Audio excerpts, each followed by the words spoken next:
Episode की शुरुआत में हिमारी साहित्य के लिए खाना लाई थी। हिमारी ने साहित्य के लिए कच्चा मीट बनाया था। साहित्य कहता है, किसने बताया तुम्हें ये? फिर साहित्य समझ जाता है कि अकाने ने बताया है। हिमारी साहित्य को खाने के लिए कहती है। साहित्य उससे कहता है कि मैं घर से टिफिन लाया हूँ। हिमारी उससे कहती है, क्या तुम मेरे लिए थोड़ा सा चख भी नहीं सकते? वो बताती है, मैंने इसे दिल से बनाया है।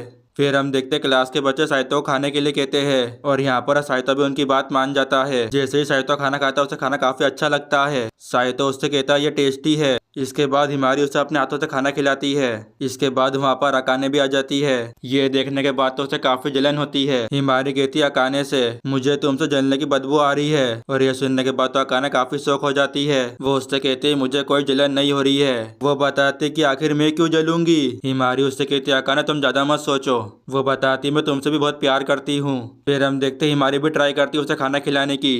अकाने कहती है, मुझे शर्म आ रही है, सब लोग देख रहे हैं। साहित्य कहता है, यार ये दोनों कर क्या रही है? इसके बाद हम देखते हैं शीश से सारा खाना खा लेती है और उसे खाना काफी अच्छा भी लगता है। अगले सीन में हम देखते हैं हिमारे साहित्य से मदद मांगती है। फिर हिमारे साहित्य को अपने घर पर बुलाती है पढ़ाई करने के लिए। फिर हम देखते हैं अकाने को उससे दोबारा जलन हो रही थी और इसके बाद वो दोबारा उन दोनों के बीच में आ जाती है। हिमारी कहती, क्या हुआ अकाने?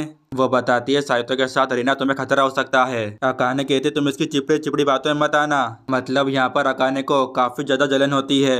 इसके बाद हिमारी अकाने को भी अपने घर पर बुलाती है। वो बताती है, जब मैं 2 टॉपर के साथ पढ़ाई करूंगी तो मेरा 3rd रैंक का सपना सच हो सकता है। 1 से भले 2 और 2 से भले 3। साहित्य कहता है, ये कहना क्या चाहती है? अकाने कहती है, मुझे तो कुछ समझ में नहीं आ रहा। फिर हम देखते हैं उन दोनों के बीच में शीशे आ जाती है। शीशे कहती है, ये बदमाश मेरी 3rd रैंक मुझसे हड़पना चाहती है। साहित्य उससे कहता है, तुम्हारी रैंक? फिर हिमारी कहती है, अब 3 से भले 4 पढ़ाकू पढ़ेंगे।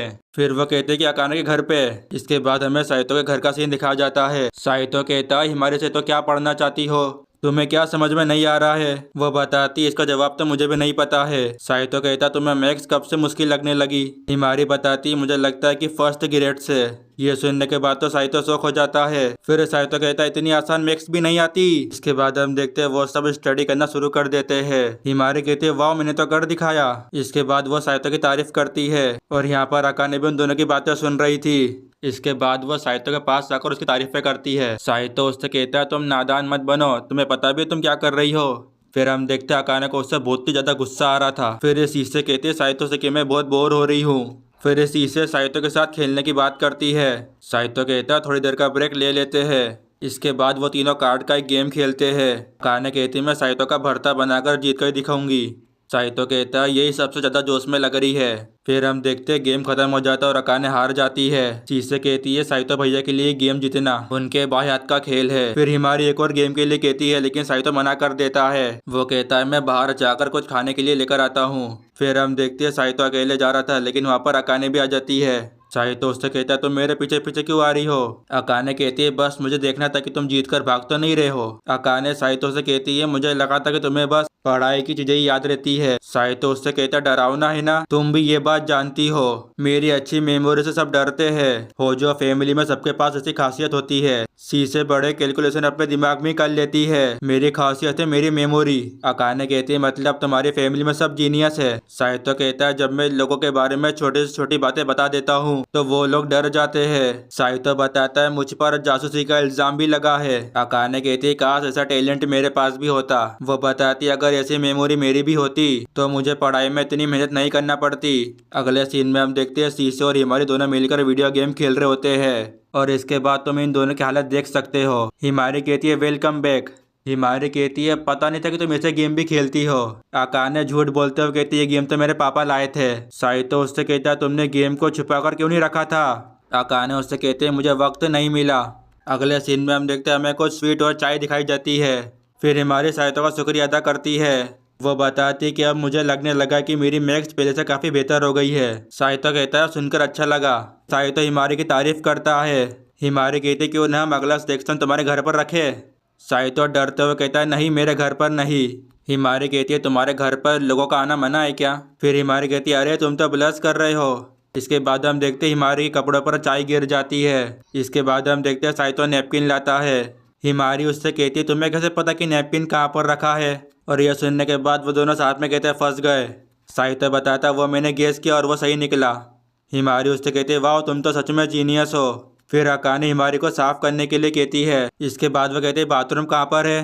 फिर शीशे उससे रास्ता बताती है। अकाने उससे कहती है ये सब नहीं होता अगर तुम इसके साथ फ्लर्ट नहीं करते। साइतो उससे कहता है कि मैं फ्लर्ट नहीं कर रहा था। अकाने उससे कहती है झूठ मत बोलो, तुम कर रहे थे और तुम शर्मा भी रहे थे। फिर वह कहती है सारी गलती तुम्हारी है, तुमने उससे पढ़ाने के लिए हाई क्यों कहा। साइतो बताता और कोई रास्ता ही नहीं था। अकाने कहती है तुमने पढ़ाई करने में मेरी मदद तो कभी नहीं करी। साइतो कहता है मैंने एक बार कोशिश करी थी। फिर हम देखते हैं लाइट भी चली जाती है। साइतो उससे कहता है मैं जाकर चेक करता हूँ। अकाने उससे कहती है मुझे अकेला छोड़कर मत जाओ। अकाने कहती है क्या लड़कों को ऐसी लड़कियाँ पसंद है जो जिद्दी नहीं होती। साइतो उससे कहता है ये सवाल क्यों पूछ रही हो। साइतो कहता है मुझे लगता है तुम जैसी भी हो अच्छी हो। अकाने कहती पर मैं अपनी बात नहीं कर रही थी। साइतो उससे कहता है मैं तुम्हारी बात नहीं कर रहा था, मैं जिसकी बात कर रहा हूँ वो मेहनती है, जिद्दी और शर्मीली भी है, पर वह खुलकर अपने आप को एक्सप्रेस नहीं कर पाती। पर हाँ वह किसी को नुकसान भी नहीं पहुँचाती, वो किसी के बारे में बुरा नहीं चाहती। थोड़ी अजीब है पर मुझे धीरे धीरे समझ में आने लगा है कि उसका स्वभाव ऐसा क्यों है। अकाने कहते तुमने कुछ ज़्यादा उसकी तारीफ कर दी। साहित्य बताता है वह वर्ल्ड की सबसे बोरिंग इंसान है पर मुझे उससे फर्क नहीं पड़ता। फिर हम देखते हैं लाइट आ जाती है और हिमारी उन दोनों को देख लेती है। हिमारी कहती है इसको वाला लो। अकाने बताती नहीं ऐसा कुछ भी नहीं है। साहित्य कहता है कल रात को हमारी बिजली क्यों गई थी। वो अपनी छोटी बहन से कहता है कि तुमने कुछ किया था, लेकिन शीशे उसे मना कर देती है। फिर हम देखते हैं वहाँ पर हिमारी भी आ जाती है और वह साहित्य से दोबारा मदद मांगती है और साहित्य भी उसकी बात मान जाता है। फिर वह अकाने से भी कहती है लेकिन अकाने उसे मना कर देती है। फिर वह साहित्य के पास आकर उससे कहती है, फिर अकाने उसे पढ़ाने के लिए कहती है और यह सुनने के बाद तो साहित्य काफी ब्लश करता है। फिर हम घर का सीन देखते हैं जहाँ पर साहित्य उसे पढ़ाता है। फिर वह साहित्य की तारीफ करती है। साहित्य अकाने को पढ़ाने के बाद बुक को वापस ले जा रहा था। वो उससे कहता है काफी देर होगी, आज के लिए इतना काफी है। लेकिन अकाने कहाँ मानने वाली थी, वह पढ़ने के लिए कहती है। फिर साहित्य कहता है तुम पढ़ने के लिए इतनी जिद क्यों कर रही हो। अकाने बताते कि मैं डॉक्टर जरूर बनूंगी। साहित्य उससे कहता तुम्हें डॉक्टर ही क्यों बनना है। फिर अकाने बताती है कि उसकी एक छोटी बहन भी थी, वो हमेशा बीमार ही रहती थी और बेड से उठ भी नहीं पाती थी। मेरे मोम डैड काफ़ी मेहनत करते थे ताकि वो खर्चा उठा सके और मैं घर में अकेली ही रहती थी। अकाने बताती है कि वो बहुत छोटी थी और वो अपनी बहन की मदद भी नहीं कर पाती थी। वो बताती है कि मैं उसकी मदद नहीं कर पाई। साहित्य उससे कहता तुम इसीलिए डॉक्टर बनना चाहती हो। अकाने बताती है कि मैं अपनी बहन की जान नहीं बचा पाई, मैं इतनी काबिल बनना चाहती हूँ कि मैं लोगों की जान बचा सकूँ। फिर साहित्य उससे कहता और तुम्हारी बहन। अकाने बताते कि हम कभी नहीं मिल पाएंगे, वो हम सबसे बहुत दूर चली गई है। अगले सीन में हम देखते हैं साहित्य शीशे से बात कर रहा था। साहित्य उससे बताता है कि आजकल अकाने काफी उदास रहती है। शीशे उससे कहती है आप चाहते हो कि अकाने अच्छा फील करे, और वह कहती है आपको प्यार हो गया है। साहित्य बताता है बहुत साल पहले उसकी एक छोटी बहन थी तो वो अब नहीं रही, मेरी वजह से उसको वह याद आ गया, ये मेरी गलती है और मैं इसे सुधारूंगा। आगे हम देखते हैं अकाने खाना बना रही होती है। वहाँ पर साहित्य आता है और वो उससे कहता है इस बार हम दोनों घूमने चले क्या। और यह सुनने के बाद तो अकाने काफी शौक हो जाती है। साहित्य उससे कहता तुम्हें मूवी पसंद नहीं है क्या, मूवी के बाद हम थोड़े से स्वीट भी ले आएंगे। और वह कहता है हमें साथ में घूमने जाना चाहिए। और इसके बाद अकाने भी साहित्य की बात मान जाती है। आगे हम देखते हैं अकाने अपनी दादी से बात कर रही होती है। अकाने बताती है साहित्य चाहता है कि हम दोनों बाहर घूमने जाए, क्या आपको लगता है कि वो डेट के लिए पूछ रहा है।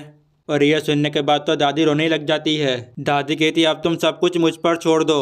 वो बताती कि मैं कब से इसके लिए तैयारी कर रही थी। फिर दादी कहती यह सब तुम्हारे लिए है।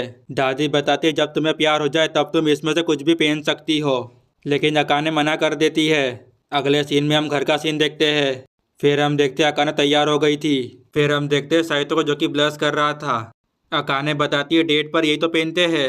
साहित्य कहता अच्छा ऐसी बात है। अचानक से अकाने शौक हो जाती है और वह कहती है शादी के बाद कोई भी डेट पर थोड़ी नहीं जाता है। साहित्य उससे कहता है हाँ ये डेट नहीं है। अगले सीन में साहित्य कहता है कैट कैफे चले क्या। अकाने बताती है पर ये वाला नहीं। वो बताती है मुझे इस कैफे में बैंड किया है। साहित्य उससे कहता तुमने ऐसा क्या कर दिया। फिर अकाने कैट की तारीफ करती है और वह कहती है मुझे कंट्रोल नहीं होता है। फिर हम देखते हैं वो कैफे में जाने की ट्राई करती है, लेकिन साहित्य उसे मना कर देता और वो उसे ले जा रहा होता है। इसके बाद हम देखते हैं वो दोनों कैरियोके में आ जाते हैं।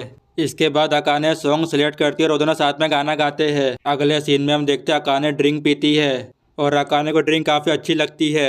फिर अकाने उससे कहते तुमने मुझे साथ में घूमने के लिए क्यों पूछा।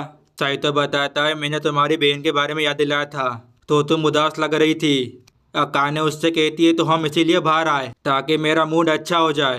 फिर हम देखते हैं साहित्य ब्लश करता है और वो कहता है यही बात है। अकाने उससे कहती है अगली बार पूछने में तुम हिचकिचाना मत। अकाने का मतलब है वो हाँ कह देगी। इसके बाद हम देखते हैं साइतो अकाने को गोलियों की दुकान पर ले आता है। फिर एक आदमी आता है, वो साइतो को विटामिन की गोलियां देता है।